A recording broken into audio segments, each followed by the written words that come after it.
사무엘하 13장 15절부터 22절의 말씀을 보겠습니다.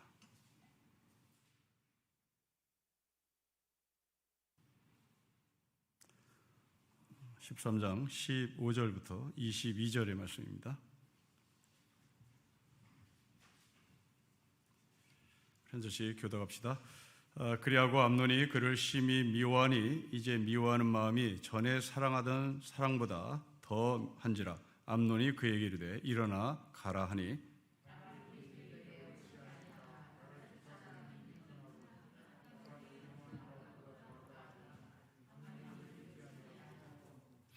그가 부리는 종을 불러 이르되 이 계집을 내게서 이제 내보내고 곧 문빗장을 지르라 하니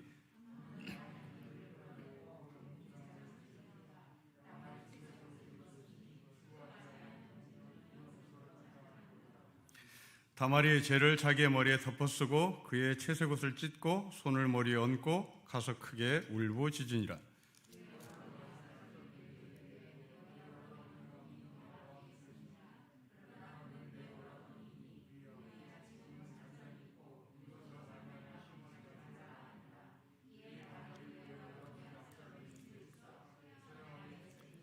다윗 왕이 그 이 모든 일을 듣고 심히 노하니라. 압살롬은 암논이 그의 누이 다말을 욕되게 하였으므로 그를 미워하여 암논에 대하여 잘잘못을 압살롬이 말하지 아니하니라.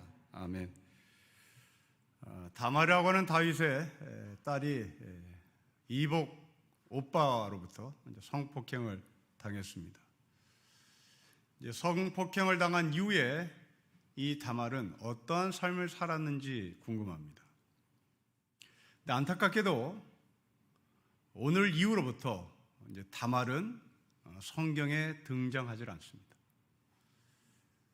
과연 성폭행을 당한 피해자인 다말이 이 이후의 삶을 자신의 상처를 극복해내고 살았을까?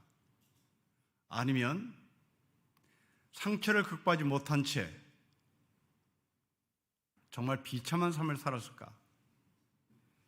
이것은 성경이 침묵합니다.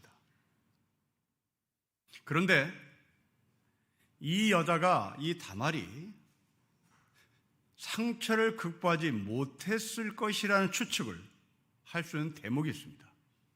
그것은 이 다말의 오빠 압살롬의 딸의 이름인데요. 여러분 사무엘하 14장 27절을 보겠습니다.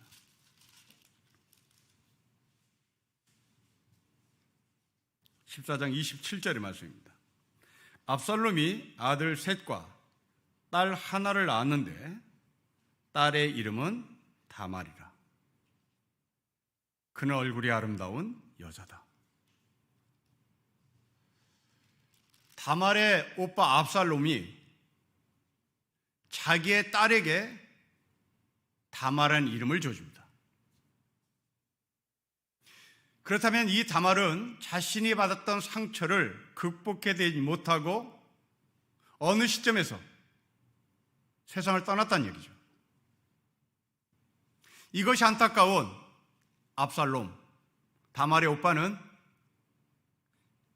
기억을 해내고 잊지 않으려고 자기 딸에게 다말이라는 이름을 지어준 것으로 추측합니다. 여러분 지금 이 시대에도 성폭행의 상처를, 성추행의 상처를 극복해내지 못하고 정말 힘들게 살아가는 여성들이 많습니다. 최근에 젊은 청년들에게 넷플릭스에서 요즘 순위에 떠오르는 드라마가 있느냐라고 물으니 DP라는 드라마라고 해서 봤습니다.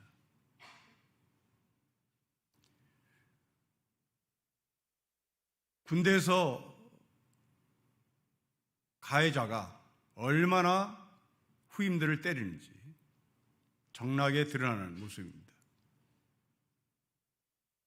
거기에 나온 케이스 총 6개쯤 되는 것 같은데 모두가 다 자신의 상처를 극복해내지 못하고 사회에서 부적응자로 살아가는 아픔을 보여줍니다.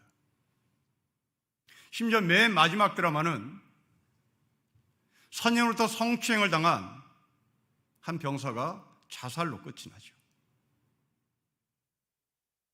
얼마나 끔찍했는지 이 드라마를 본 많은 남성들이 자신이 군대 생활에서 받았던 그 트라우마가 다시 되살아난다라고 하는 끔찍한 리뷰도 봅니다. 이때다 싶어 북한은 지금 이 드라마를 이 남한 군대가 얼마나 썩었는지를 보여주는 선전물로 지금 사용하고 있다고도 합니다.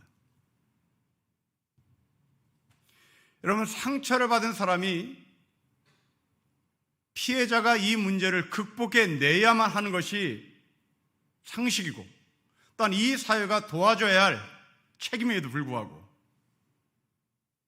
여전히 이 사회는 피해자에게 어떤 도움을 주는 창구라든지 힘들이 부족한 것 같습니다. 하물며 다말이 살고 있던 이 시대에 다말의 상처는 어떤 누가 도와주지 못했던 것 같습니다.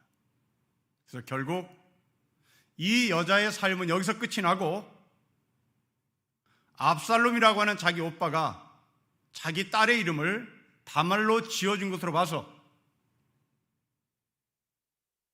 그냥 자연사에서 죽은 것 같지는 않습니다. 1986년에 서울대학교의 한 여학생이 형사로부터 성고문을 받은 적이 있습니다.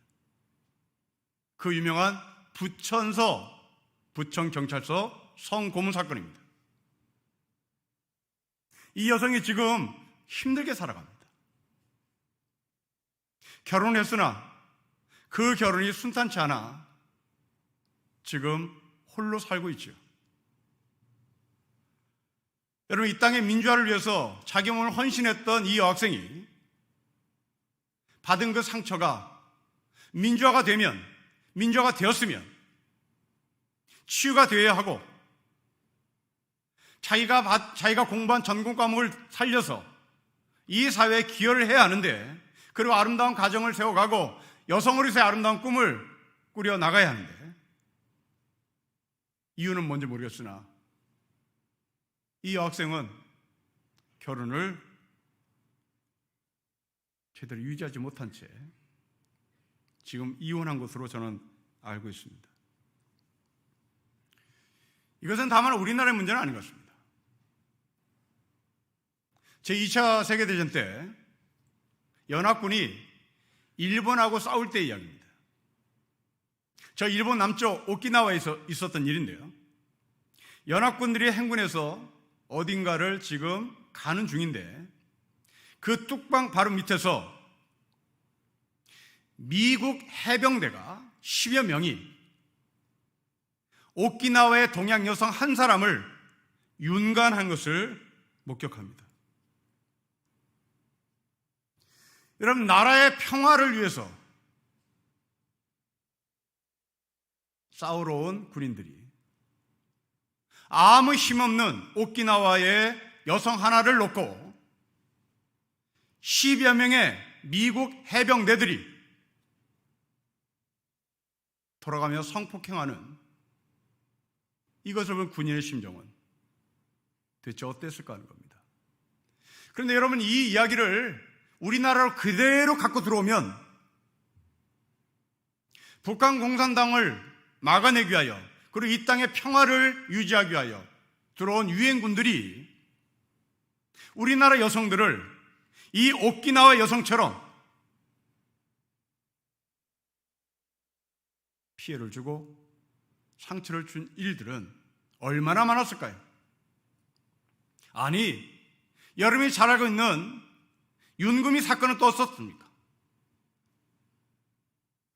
정말 삶의 최전선에 나가서 미군들 상대로 술을 팔며 몸을 팔면서 근근히 삶을 살아가는 그 윤금이란 여성을 미국 군인은 난자해서 죽였습니다. 성폭행한 것도 모자라서 얼마나 비참하게 죽였는지 여러분들은 그 사진을 보면 먹었던 것이 그냥 올라올 겁니다. 그렇게 죽였습니다. 피해자는 여전히 그 피해의 아픔을 해결하지 못한 채 살아가고 있는 현실이죠. 1991년부터 1995년 사이에 저 동유럽의 유고슬라비아라는 나라가 있는데 이 나라의 내전에 빠진 시기입니다. 이때 약 5만여 명의 보스니아 여성들이 그리고 학생들이 여성들과 학생들 5만 명이 성폭행 당한 것으로 통계가 나옵니다. 내전 기간이에요. 그런데 이 문제에 대해서 여성들은 세상에 알리질 못하고 그냥 속으로 삼키는, 이것은 유럽도 마찬가지고 우리나라 마찬가지고 지구상에 있는 모든 여성들이 안고 있는 아픔입니다. 영국을 예를 들어보겠습니다. 영국은 매년 50만 명의 여성들이 성추행을 당하거나 성폭행 당한 것으로 통계가 나옵니다. 그런데 여러분, 이 50만 명의 여성, 1년입니다. 1년에 50만 명의 여성들 가운데 15%만 경찰에 신고합니다. 나머지는 덮어요. 왜 그럴까요? 영국이라는 나라 때문에 그렇습니다. 영국이라는 나라가 대단히 보수적인 나라입니다. 그러면 여성의 인권이 영국보다 훨씬 앞선 미국은 어떨까? 미국의 통계입니다. 미국은 전체 여성들 가운데 18%가 성폭행을 당한 경험이 있다고 적어내는데요. 그 18% 중에 경찰에 신고한 퍼센트는 16%입니다. 영국은 15%고 미국은 16%입니다. 여성의 인권이 굉장히 앞선 미국도 이 문제만큼은, 이 성폭행의 문제만큼은 별반 다른 게 없습니다. 다말은 지금도 이 사회에 존재합니다. 압살롬은 이런 메시지를 우리에게 남겨놓기 위하여 자기의 딸 이름을 다말로 지은 것 같습니다. 그런데 이 다말을 성폭행한 암논이라는 사람이 정말 특이한 사람인데요. 여러분, 이 암논이라는 이름의 뜻이 충격적입니다. 아멘입니다. 아멘입니다.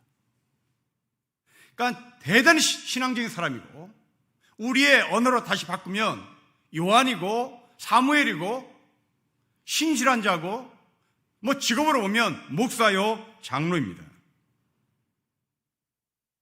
그런데 이 암논이 자기 이복 동생 누이를 폭행합니다.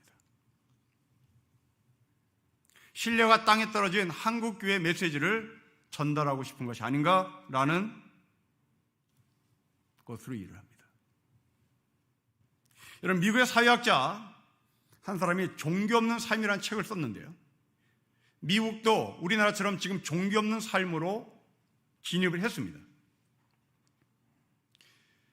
근데 신학자가 연구한 것이 아니라 사회학자가 연구한, 사회학적 관점에서 연구한 것이 우리 귀에 좀 들어오는데요. 이 사람이 미국 사람들이 종교 없는 삶을 택하는 이유를 총 4가지를 듭니다. 첫째로,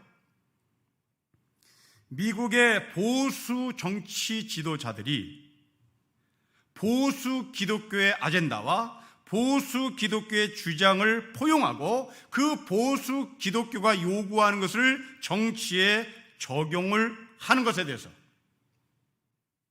젊은이들은 다 등을 돌려야 합니다. 두 번째입니다. 캐톨릭 교회 사제들이 아동 성추행이 번번이 일어나는 것에 신물이 나서 미국 사람들은 기독교에 대해서 등을 돌립니다. 세 번째입니다. 여성이 사회에 진출하는 퍼센티지가 점점 늘어남으로 말미암아 이제 한 가정이 한 자리에 모든 식구가 모여서 밥을 먹는 시간이 부족하니 이제 토요일과 주일날만이라도 우리는 어디 나가지 말고 집에서 밥을 먹자. 이게 행복이다. 이게 우리의 가정의 기쁨이다라는 결론을 내려 종교를 버립니다. 네 번째입니다. 종교에 대한 무비판적 아니면 마타도 쓰잘데없는 유튜브들이 막 쏟아져 나와 아무것도 모르는 사람들이 종교는 이런가 보다 하고 등을 돌리는 경우입니다. 자, 우리는 이 세 가지 중에 우리나라에 맞는 것은 총 세 가지입니다. 첫 번째, 보수 정치 지도자들이 보수 기독교의 아젠다를 끌어들여 표를 얻으려고 하는 여기에 신물이 난 사람들. 엊그제 제가 읽은 책 중에 한국 교회는 지금 50대 이상의 사람들의 놀이터로 전락했다 하고 정리했습니다. 지금 이 코로나 끝난 다음에 우리 청년교회가 얼마나 모일지 뻔합니다. 이건 한 움큼도 안 될 겁니다. 그 많던 학생들 다 사라졌을 겁니다. 이건 우리 교회뿐만이 아닐 겁니다. 진단이 그렇게 내려졌기 때문에 그렇습니다. 한국 교회는 50대 이상의 사람들의 놀이터로 전락했다. 교회에 어떤 것을 얻고 싶은 마음이 없다 이 말입니다. 두 번째입니다. 캐톨릭 사제들이 아동을 성추행하듯이 이 땅에 개신교 목사들이 여자 성도를 성추행한 일은 정말 번번이 일어났기에 한국 교회는 잡것들의 공동체, 잡것들의 모임으로 정리를 한 것이죠. 여기에 편성해서 유튜브에서 막 쏟아져 나오는 사실에 근거하지 않은 마타도어들의 내용들이 한국 교회에 대해서 잘 모르는 사람들, 모든 교회가 이런가 보다 하고 등을 돌리는 것이죠.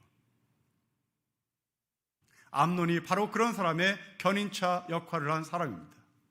아멘이라는 이름을 가진 사람, 목사요, 장로요, 상당히 그럴듯한 모습을 가진 이 암논이 자신의 삶은 이복 동생 다말을 성폭행하는 사람으로 성경은 기록하겠습니다.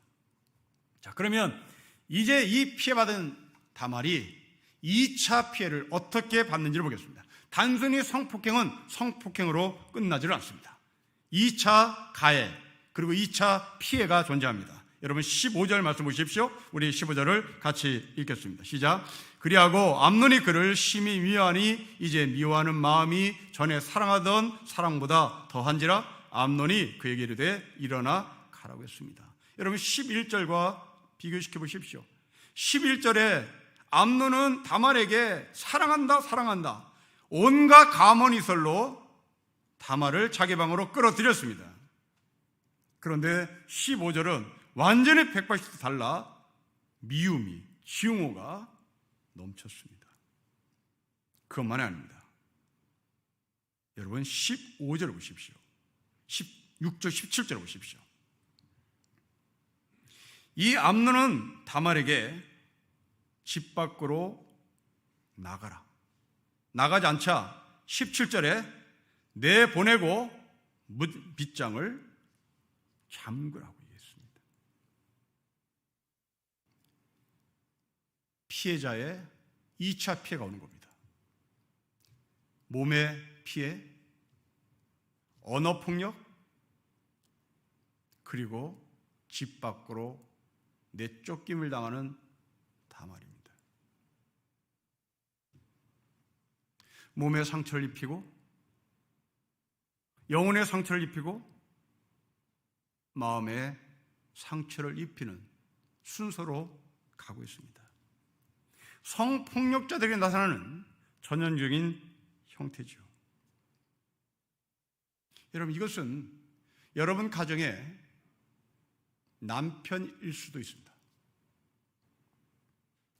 부인을 때리는 남편들 똑같습니다.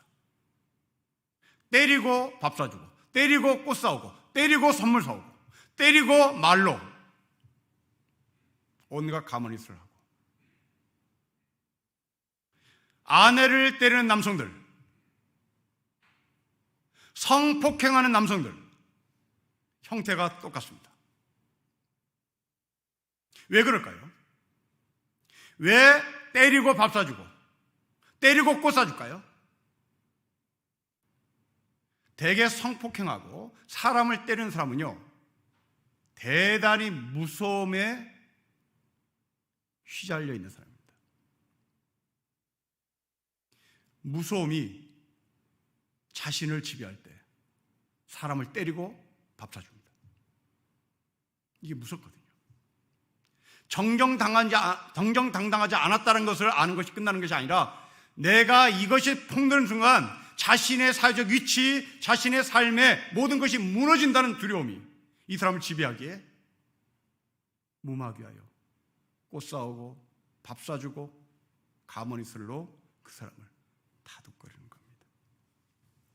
지금 이 암논은 전형적인 비겁한 남자의 틀을 그대로 갖고 있습니다. 자, 여기서 이 다말을 내쫓는 암논의 단어 하나가 좀 우리 눈에 들어와야 할 텐데요. 여러분 17절 말씀을 우리 같이 한번 읽어보겠습니다. 시작. 그가 부리는 종을 불러 이르되 이 계집을 내게서 이제 내보내고 곧 문빗장을 지르라고 말했습니다. 여기서 이 계집이라는 단어입니다. 계집이라는 단어는 우리나라 말로 굉장히 순하게 번역되어 있습니다. 물론 계집이라는 단어도 여성을 비하하는 단어지만 원문은 계집이라는 말도 안 썼습니다. 이 물건을, 이것을 내다 던져라 이 말입니다. 이게 암논의 여성관이었습니다. 여러분, 암논의 여성관은 그게 여성이 아니라, 그게 사람이 아니라 자기의 물건이었던 거죠. 자기의 물건이기에 다말을 자기 방으로 끌어들였고 자기의 욕심을 다 채우고 물건으로서 던진 겁니다. 여러분, 이것은 어디에 지금 근거해서 잘못된 일인가? 율법입니다. 우리가 오래전에 신명기를 같이 공부했는데, 신명기에서 보면 한 남자가 결혼하지 않은 여자를 범하거나 결혼한 여자와 잠을 잤을 경우에는 무조건 그 여자를 아내로 맞아야 됩니다. 그 여자가 어떻게 생겼는지, 그 여자의 배경이 무엇인지 상관하지 않습니다. 결혼하지 않은 여자를 어떤 한 남자가 잠자를 같이 했다면 그 여자를 남자는 반드시 아내로 맞이할 뿐만 아니라 그 여자의 아버지에게 은 50세겔을 줘야 됩니다. 자, 여러분, 이 정신을 여러분 아이들, 특히 아들들에게 좀 가르쳐줄 필요가 있습니다. 여러분 아들들이 밖에 나가서 어떤 여성과 잠자리를 했을 때 그 여성이 누군지 상관없이 너는 그 여자를 너의 아내로 맞아야 되고 나는 그 여성을 나의 며느리로 맞이할 준비가 되어 있다, 이렇게 말을 해줘야 되는 겁니다. 부모님 여러분 자녀들에게 이렇게 말해줄 용기가 있습니까? 다시 거듭 말씀드립니다.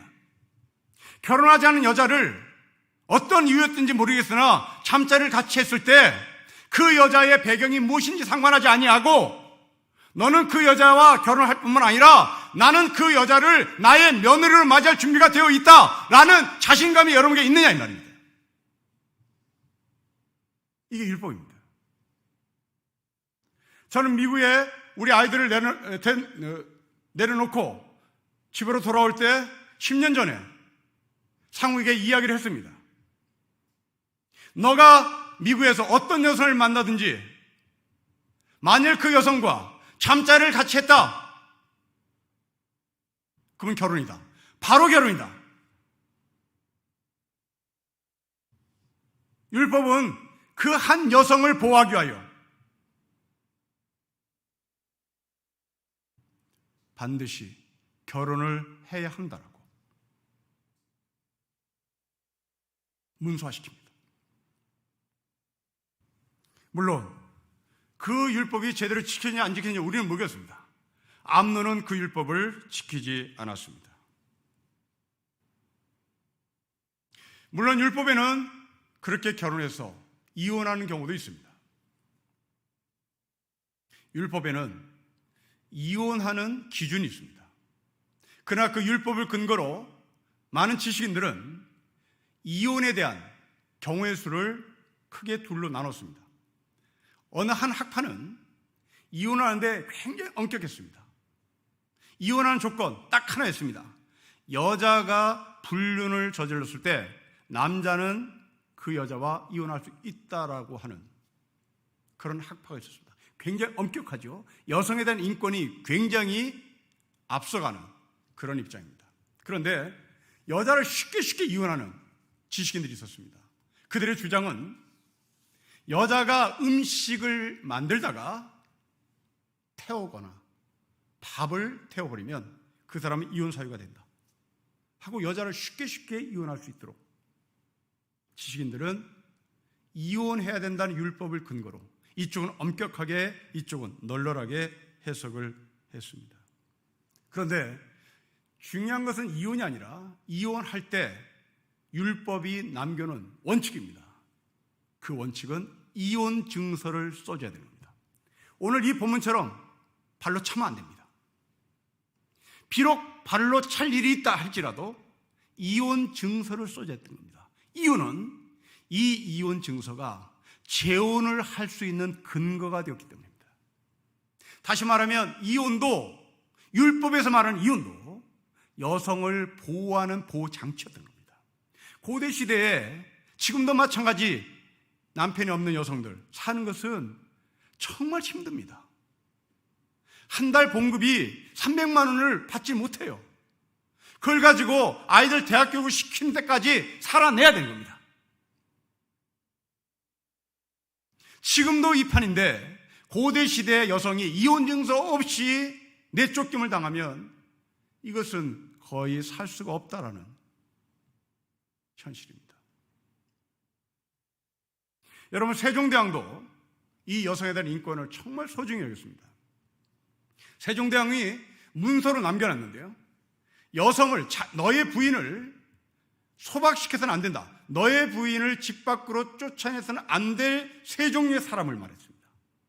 첫째로, 네 아내가 시부모를 오랫동안 공양했다면 이 여자가 어떤 삶을 살았던지 절대 쫓아내면 안 된다가 세종의 원칙이었습니다. 두 번째, 이 여성이, 네 아내가 시집 와서 너희 집의 집안 살림이 이전보다 나아졌다, 절대 못 쫓아낸다. 세 번째, 이것이 대단히 감격적입니다. 감동적입니다. 세 번째는 네 아내가 돌아갈 친정이 없다면 절대 못 쫓아낸다. 네 아내의 친정아버지, 친정어머니가 돌아가셔서 아내가 돌아갈 친정이 없다면 쫓아내면 안 된다. 세종의 어진 마음입니다. 여러분, 역사 이래로 법은 여성에 대한 보호장치를 다 해놨습니다. 남성들이 이것을 지키나 지키지 않냐, 이것이 관건이었겠죠. 암논은 그 율법을 알면서도 율법을 지키지 않았습니다. 밖으로 쫓아냈습니다.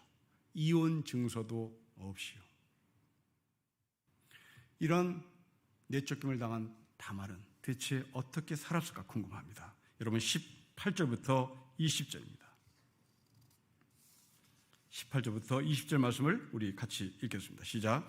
암논의 하인이 그를 끌어내고 곧 문빗장을 지르니라. 다말이 채석옷을 입었으니 출가하지 아니한 공주는 이런 옷으로 단장하는 법이라. 다말이 죄를 자기의 머리에 덮어쓰고 그의 채석옷을 찢고 손을 머리 위에 얹고 가서 크게 울부짖으니라. 그의 오라버니 압살롬에게 그에게 이르되, 오라버니 암논이 너와 함께 있었느냐? 그러나 그는 너의 오라버니이다. 누이야, 지금은 잠잠히 있고 이것으로 말미암아 근심하지 말라 하니라. 이에 다말이 그의 오라버니 압살롬의 집에 있어 처량하게 지냈습니다.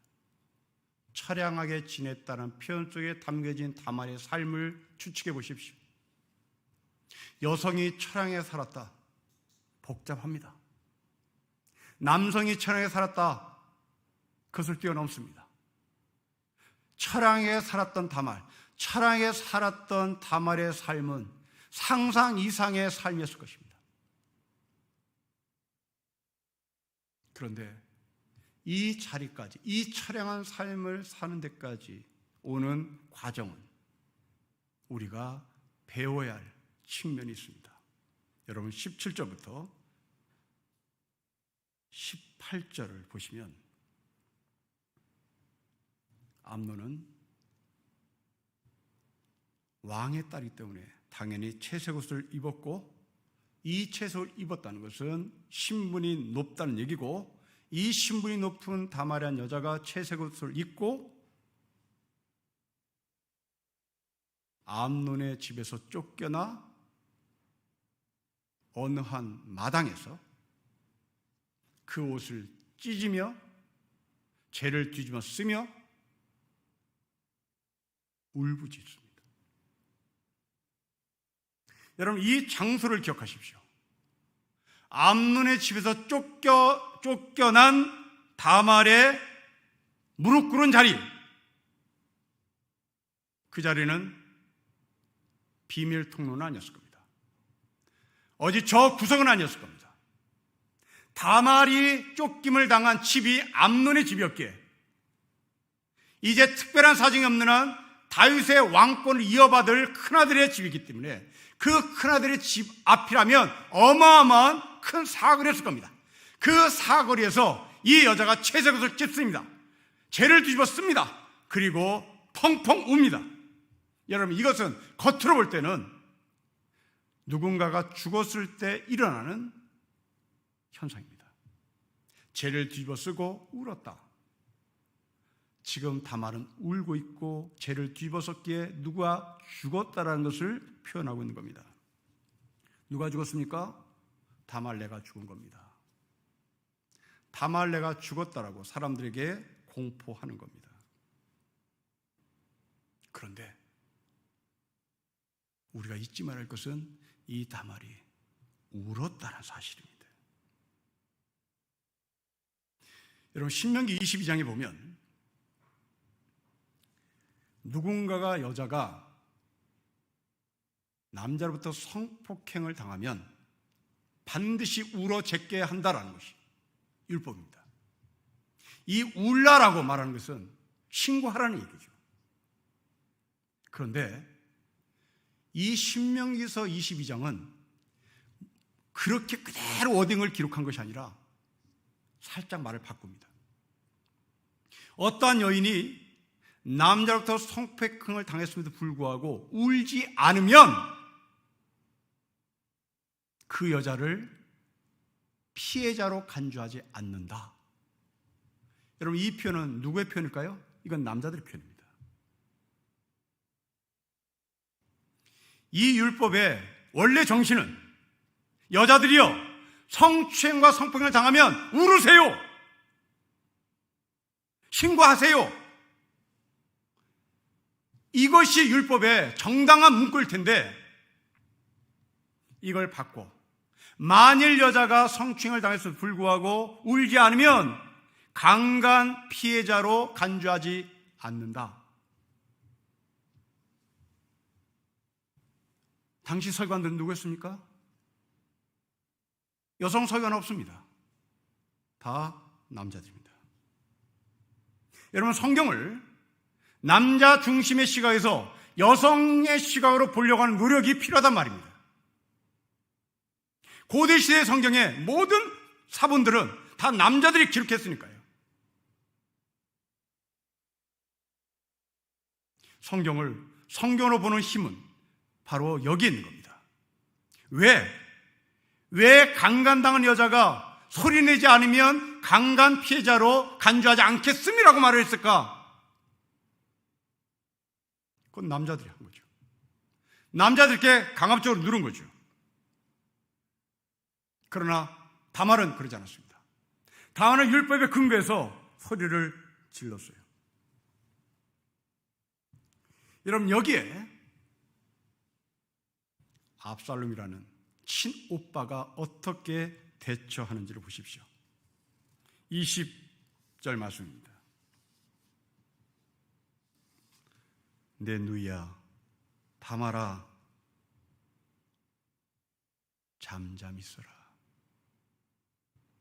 조용히 해라. 말 만들지 말아라. 문제 일으키지 말아라. 여러분, 남성 중심의 사고잖아요.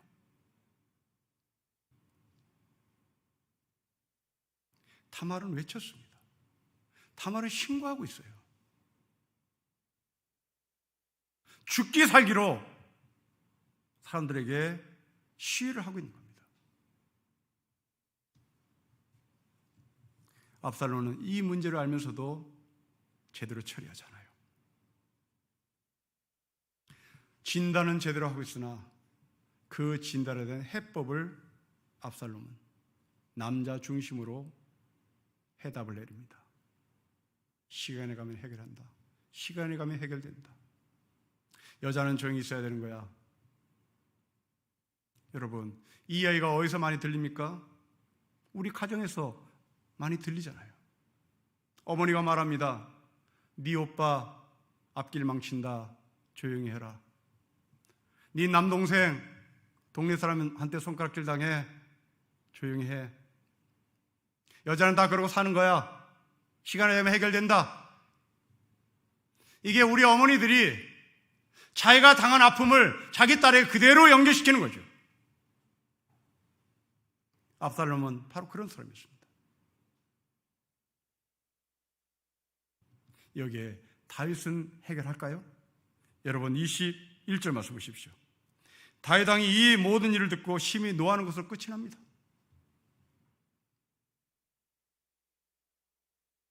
암논, 압살롬, 다윗 세 남자는 하나도 문제를 해결하지 않습니다.